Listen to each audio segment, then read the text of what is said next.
बेशक आसमानों और जमीन की पैदाइश और रात और दिन के बदल बदल कर आने जाने में अक्ल वालों के लिए निशानियां हैं, जो खड़े और बैठे और लेटे हर हाल में अल्लाह को याद करते और आसमान और जमीन की पैदाइश में गौर करते और कहते हैं कि ऐ परवरदिगार, तूने इस कायनात को बेफायदा नहीं पैदा किया,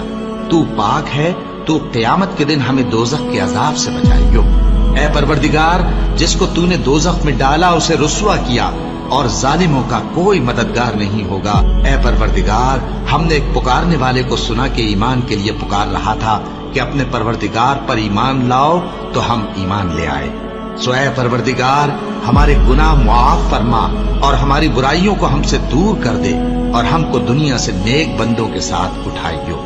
ऐ परवरदिगार, तूने जिन जिन चीजों के हमसे अपने पैगंबरों के वास्ते से वादे किए हैं वो हमें अता फरमा और क़यामत के दिन हमें रुस्वा न कीजिए।